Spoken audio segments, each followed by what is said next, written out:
Fala, nação rubro-negra, meu nome é Márcio, do canal Observatório Rubro-Negro. Olha, esse é o vídeo mais importante que eu fiz, eu acho que da minha vida, porque eu acho que pode impactar diretamente o Flamengo. Inclusive, eu vou pedir não só para que vocês compartilhem, mas mandem para os influencers para que eles possam reagir a esse vídeo. O vídeo é longo, mas eu vou explicar qual é o possível motivo das lesões. Eu não vou falar que é o motivo, mas para mim, na minha cabeça, é o real motivo. E o motivo é muito complexo, gente. E é um problema sério que tem que ser resolvido. E vocês acompanhem comigo até o final, vai valer a pena, tá bom? Vamos começar. Vamos para os fatos, tá? 6 lesões desde o início do ano. É um número muito alto, levando em consideração que estamos na pré-temporada. E observando que a gente tem uma equipe privilegiada, ou seja, um elenco diverso, com muita capacidade, o que possibilita o técnico Felipe Luiz fazer rodízio tranquilamente. A gente praticamente não tem um time titular. Os jogadores raramente repetem 2 jogos, no máximo 3 jogos. Então, não há motivo para poder ter tantas lesões em tão curto espaço de tempo. Gente, e não se engane, os profissionais do Flamengo da preparação física e departamento médico são no mais alto nível. São planejamentos individualizados. A carga é de acordo com a capacidade de cada jogador, de acordo com a sua realidade. E tem mais, a partir de agora, isso aí já é uma mudança em relação ao ano passado. Os jogadores, eles sentiam um mínimo incômodo, ele já é retirado do jogo. Isso é um cuidado que está tendo para que a lesão não se agrave e chegue num nível maior. Então, isso é um aspecto positivo. Mas o que eu quero dizer é que há sim um corpo técnico altamente capacitado no Flamengo. Não há dúvidas em relação a isso. Tendo essa premissa, eu comecei a ficar pensando e tentando entender quais são as causas que levam o Flamengo a ter tanta lesão. Mas antes de eu chegar ao meu entendimento, é importante a gente entender o que é uma lesão muscular e como é que você sofre uma lesão muscular. Eu sei que muitas pessoas sabem disso, mas é importante eu fazer essa introdução para que as minhas justificativas futuras tenham mais sentido. Então vamos começar pelo básico, tá? E aí eu vou precisar de uma colinha para poder explicar, né, gente? Que eu não sou médico, mas eu estudei aqui para poder passar para vocês, tá? A lesão muscular é o seguinte, tá? É um dano ao tecido muscular causado por esforço excessivo, alongamento exagerado ou impacto. Pode variar por uma simples distensão, estiramento das fibras ou até rupturas parciais ou completas dos músculos. Essas lesões são classificadas em 3 graus, que tem um grau 1, que é o leve, que é um pequeno estiramento da fibra muscular, com dor leve ou pouca limitação. Tem um grau 2, que é moderado, que é o rompimento parcial das fibras, dor intensa, inchaço e perda de força. Então, quando você vê o jogador, ele caiu, ele não consegue meio que se levantar, dor intensa, ele não consegue fazer o movimento, tende a ser o grau 2. Se a pessoa meio que consegue fazer o movimento, ele sente aquela dor, mas consegue ir, você já consegue meio que prever que é o grau 1. E o grau 3, a pessoa realmente fica imóvel. É a ruptura total do músculo, dor intensa, hematoma e incapacidade funcional. A pessoa praticamente ela não consegue executar o movimento na área que está lesionada. O tratamento varia conforme a gravidade, o que a gente já sabe como é que fazem os médicos quando tratam dessas lesões, né? E os tratamentos que são, muitas vezes pode levar até uma cirurgia, ou então é um tratamento mais tradicional.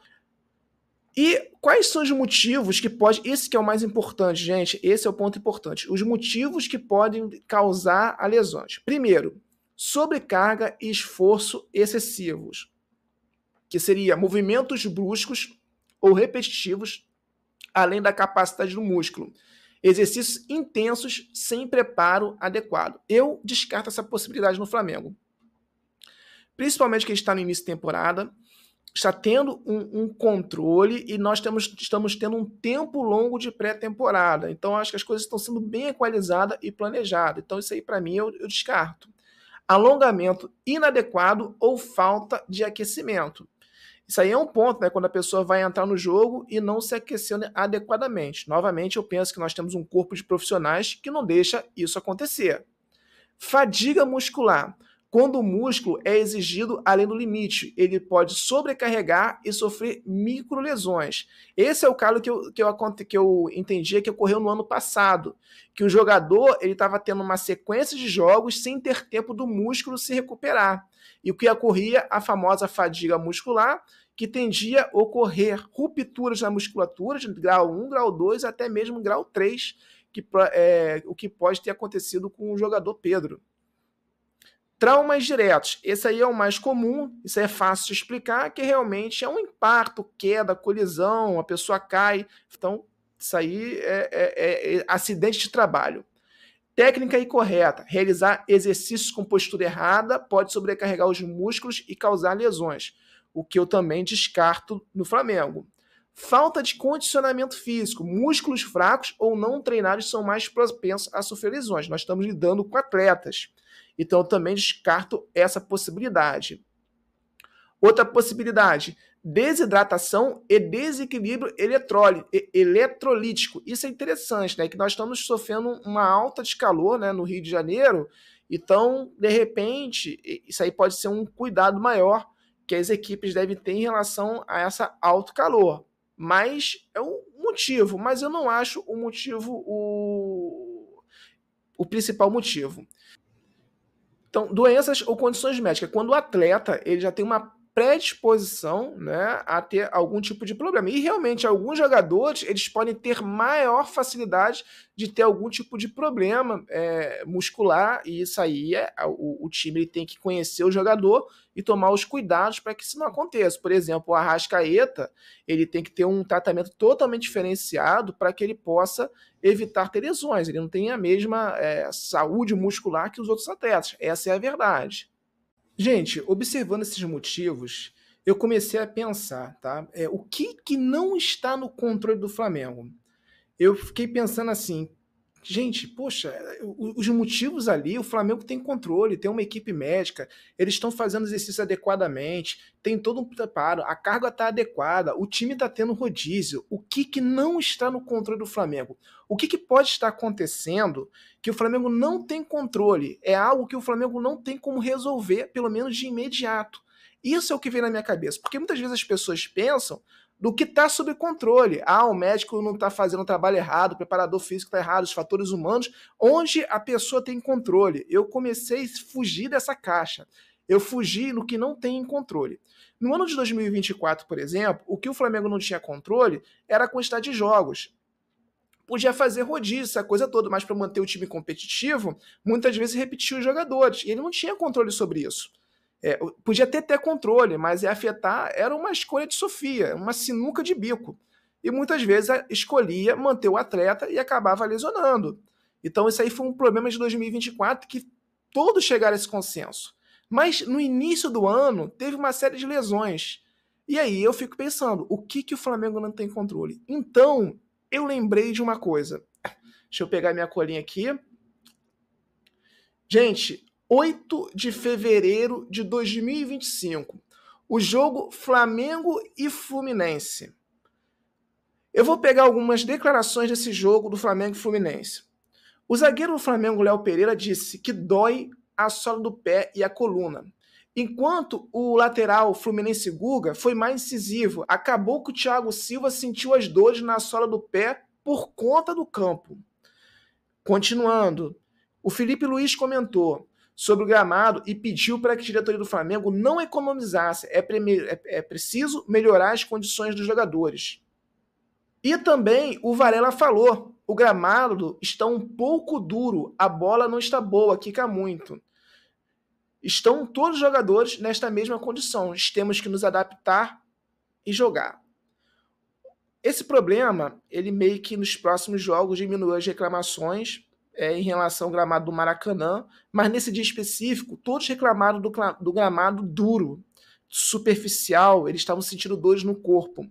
E, gente, o gramado do Maracanã, ele é um problema, porque tem muitos jogos e o problema é muito mais complexo, que no final do vídeo eu vou passar para vocês um cenário muito crítico em relação ao Maracanã. Mas o Maracanã, ele tem um gramado duro e irregular, e isso acontece ao longo do tempo.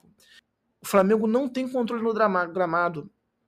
O Flamengo, Ele não tem como resolver de imediato o problema do gramado. Ele não tem controle. Ele tem assim, no médio e longo prazo, pode resolver, e não é uma solução fácil. Então, essa foi a minha pista, o gramado. Vamos começar a minha investigação. Agora, a partir desse dado, eu tenho que aprofundar minha pesquisa. Eu assim, não tenho um médico, um conhecido para me aprofundar. Então, eu utilizei a inteligência artificial. Eu pedi para a inteligência artificial, eu botei no Deep Thinking, ou seja, para ele poder pensar profundamente nas perguntas que eu ia fazer. Eu me pedi para se colocar como se fosse um profissional de ortopedia traumatologia. E aí, a essa inteligência artificial, eu fiz a seguinte pergunta. Desconsiderando o risco de trauma, ou seja, acidente, né, da pessoa se lesionar porque caiu, um choque, acidente de trabalho, desconsiderando o risco de trauma, o piso duro ou desnivelado pode acarretar lesão muscular? Ou seja, a falta de amortecimento pode causar lesão muscular ao longo do tempo? Gente, eu fiz questão de pegar o exemplo mais crítico. Eu não falei do gramado, eu falei de um piso duro mesmo, para que ela pudesse me trazer uma resposta mais objetiva dentro desse cenário, porque o Maracanã ele não tem um piso duro, mas ele é um piso mais duro do que um gramado bem conservado. Então, olha a resposta que eu recebi.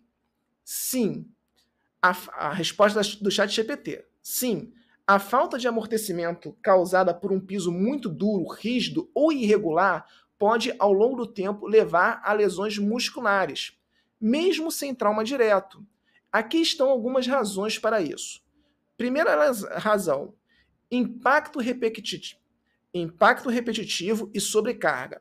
Quando se pisa em superfícies duras, como concretos ou asfalto, a energia do impacto não é absorvida pelo solo e retorna diretamente para as articulações e músculos. Esse impacto contínuo pode gerar microtraumas musculares devido à vibração e repetição do impacto, fadiga excessiva nos músculos estabilizadores e nas musculaturas dos membros inferiores, desgaste prematuro das articulações devido ao estresse repetitivo. Olha, cara, já um boom na minha cabeça quando eu comecei a ler isso. Segundo, adaptação postural inadequada. Se o piso for irregular ou muito rígido, o corpo pode tentar compensar a falta de amortecimento, levando a sobrecarga em certos grupos musculares, especialmente nos pés, panturrilhas e lombar. Desalinhamento postural, o que pode gerar desequilíbrios musculares e aumentar o risco de lesão. Imagina aquele jogador que tem, de repente, uma perna maior que a outra, ele já tem naturalmente um descompensamento muscular. Isso é normal, tá, gente? Isso é normal. A pessoa que já joga num piso duro, isso aí, ela tende a piorar. Muitas vezes os profissionais de saúde, eles tentam fazer o ajuste, mas um piso duro, ele desfavorece para esse tipo de profissional. Terceiro, aumento da rigidez muscular. Pisos muito duros dificultam o amortecimento natural dos músculos e tendões, podendo gerar tensão crônica na musculatura da perna e costa. Maior risco de inflamações como tendinite e fascite plantar. Então, gente, olha, eu botei pedi a forma mais fora da realidade, que foi o piso duro. Mas vamos pensar no atleta jogando num gramado natural, com todo um sistema de amortecimento natural, e você pega um gramado mal conservado com piso duro. Quais são as consequências para o atleta que ele joga praticamente uma vez na semana, ou até mesmo 2 vezes na semana, onde tem que ir no jogo onde também o gramado tem má qualidade. E o Flamengo tendo que jogar muitas vezes no Maracanã com gramado de má qualidade, porque isso vai acontecer, porque serão muitos jogos. Eu vou deixar a resposta para vocês. Gente, mas eu não estava satisfeito. Eu falei assim, olha, poxa, eu não posso culpar o gramado. Outros estádios também, outros times também têm gramados ruins. Eu não posso dizer, e o Flamengo teve muita lesão. Será que é realmente o gramado? Mas eu, pensando da seguinte forma, eu ainda acho que é o fator preponderante porque é onde o Flamengo não tem controle. Mas aí eu falei assim, mas o Flamengo e o Fluminense jogam no mesmo gramado. Se eles jogam no mesmo gramado, Se o Flamengo tem esse problema e o Fluminense não tem esse problema, ou então o Flamengo tem uma forma muito mais grave o problema do que o Fluminense, então de repente pode não ser o gramado. A gente tem que eliminar as possibilidades. A gente não pode ficar na fé que é aquilo que a gente pensa que é. Então eu pensei, eu vou verificar se o Fluminense de fato teve também esse problema no ano de 2024. Então eu fui buscar as matérias em relação a lesões do Flamengo e Fluminense. E olha que coincidência. Não é tanta coincidência para mim agora. Globo, matéria de 9 de setembro de 2024. Fluminense é o clube que mais sofreu com lesões em 2024. Flu é o clube com mais casos clínicos entre times da Série A do ano. Marcelo e Samuel Xavier foram os jogadores que mais foram ao departamento médico. Outra matéria. Fluminense tem quase uma lesão por jogo e amplia como clube com mais casos no departamento médico em 2024. Então, o Fluminense joga no Maracanã e tem muita coisa. E o Flamengo? Matéria de 25 de dezembro de 2024. Plantão médico. Flamengo registra 30 baixas médicas, 30 baixas no elenco em 2024 e foca em retorno à dupla. Então, o Flamengo teve 30 contusões registradas, né, ao longo desse período. E olha, gente, é um número muito alto. Então, no ano de 2024, tanto o Flamengo quanto o Fluminense tiveram problemas em relação a lesões. Então, é um problema comum, então já é mais um indicador. Gente, após essa intensa pesquisa, eu pude voltar à inteligência artificial e fazer uma pergunta mais concreta, mais dentro da realidade do futebol. E eu fiz uma pergunta que abriu os meus olhos e realmente chegou próximo daquilo que eu acredito. Eu vou falar qual foi a pergunta que eu fiz. Levando esse caso para o futebol, perguntei à inteligência artificial. Então, levando esse caso para o futebol, que ele tem um contexto das perguntas anteriores. Um campo com um piso duro acelera o processo de lesão muscular? Poderia dizer uma estimativa em percentual o aumento de risco para o aumento de lesão muscular atletas que jogam em campos com gramado rente, irregular e com baixo amortecimento? E aí eu tenho a resposta da inteligência artificial. E ela foi uma boa resposta, porque realmente não há estudos científicos em relação a esse assunto, então ela não pode afirmar. Mas ela deu um entendimento dela, ela fez toda uma pesquisa e ela chegou a uma compreensão sobre aquilo. Então não é uma afirmação, é uma compreensão dela sobre o que ela tem conhecimento. E ela diz o seguinte, ó: não existe um consenso absoluto na literatura científica sobre um valor exato, pois o risco de lesão muscular depende de muitos fatores: preparação física, técnica, condições climáticas, tipo de calçado, entre outros. No entanto, estudos e análises observacionais indicam que jogar em campos com gramado rente, irregular e com baixo amortecimento pode aumentar o risco de lesões musculares em torno de 20 a 40%, quando comparado a campos bem conservados e com bom amortecimento. Gente, o que adianta você ter um jogador que você paga 2,5 milhões de salário e você coloca ele num campo de várzea, podendo ele sofrer lesão e ficar 6 meses sem jogar? Cara, tô revoltado. Eu tô revoltado. Não adianta você ter os melhores jogadores se você não tem um campo adequado para ele. Você tá perdendo dinheiro. O Flamengo está perdendo dinheiro. O Fluminense está perdendo dinheiro. Os atletas precisam ter um ambiente de trabalho adequado, gente. Eles têm lesões, é prejuízo pro jogador e prejuízo pro clube. 20 a 40% que se observa de aumento de lesões é um número absurdo. Absurdo. Era como se tivesse o Flamengo pudesse ter, em vez de ter 30 lesões, ter tido 20. Mas vamos continuar. Essa estimativa se baseia no fato de que superfícies duras e mal cuidadas aumentam a absorção inadequada do impacto, favorecendo a ocorrência de microtraumas e fadiga muscular, devido à sobrecarga repetitiva. É importante notar que esses números são aproximados e podem variar conforme as condições específicas do campo e as características do atleta. Portanto, embora não seja possível precisar um percentual exato para todos os contextos, a manutenção de um bom campo e o uso de calçados adequados são estratégias fundamentais para reduzir o risco de lesões. Gente, por favor, espalhe esse vídeo, mande para os influencers, peçam para eles reagirem a esses vídeos.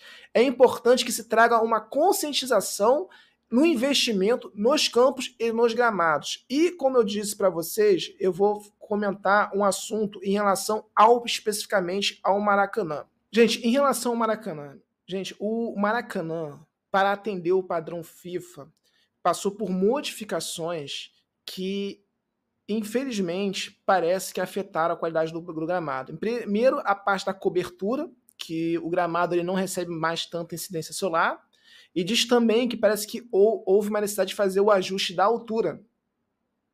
Houve uma necessidade de fazer um ajuste em relação da estrutura, em termos de nivelamento, para atender o padrão da FIFA, que fez com que o gramado ele não tivesse tanta profundidade.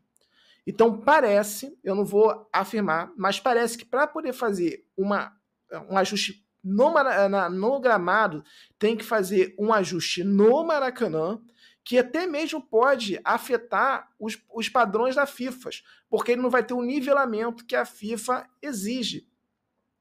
Então, teoricamente, a solução do Maracanã, a solução para você resolver o problema do gramado do Maracanã, o Maracanã vai ter que deixar de ser um estágio do padrão FIFA. Essa que é a parte que me preocupa, porque seria um problema difícil de resolver. Porque não é só a manutenção do gramado, não é só a troca do gramado. O problema é na estrutura atual de onde está alocado o gramado. O gramado, em poucos jogos, o gramado já apresenta problema. O problema do gramado do Maracanã não é a quantidade de jogos, porque em poucos jogos ele já apresenta problema. E o problema parece ser estrutural. E se mexer no problema estrutural, vai afetar o padrão FIFA. Então, é isso que a gente tem que entrar na questão. O Maracanã precisa ser um estádio de padrão FIFA? Cara, na boa, o estádio do Maracanã não precisa, porque a seleção quase que não joga. Já tem o estádio do Corinthians, já tem outros estádios que já podem ser o padrão FIFA. Que se ferre. Eu quero que o estádio do Maracanã seja bom para jogar futebol e não para atender os caprichos da FIFA para jogar uma vez a cada 2, 3 anos.